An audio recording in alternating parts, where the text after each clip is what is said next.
নমস্কার, তন্দ্রার লিটল ওভেনে আপনাদের সকলকে স্বাগত। আজকে আমি আপনাদেরকে মিষ্টি চালতার আচার করে দেখাবো। আশা করি আপনাদের ভালো লাগবে, তাই সম্পূর্ণ ভিডিওটা দেখার অনুরোধ রইল। তাহলে শুরু করছি।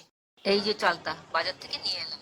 চালতাটাকে ভালো করে ধুয়ে পরিষ্কার করে ছোট ছোট টুকরো করে একটু ভাপিয়ে নিয়েছি। তারপর জল ঝরিয়ে পরিষ্কার করে নিয়ে এলাম।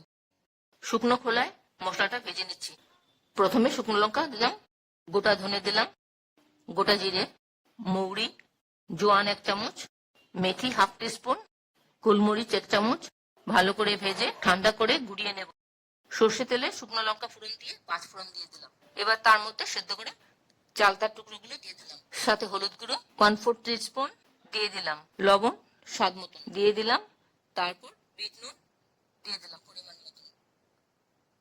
এবার গুড় দিয়ে দিলাম, আমি এখানে ভেলি গুড় ব্যবহার করছি। এবার ভালো করে মিশিয়ে নেব। গুড়ের সাথে 1 হাতা চিনি দিয়ে দিলাম, সাথে হাফ কাপ মতো জল দিলাম।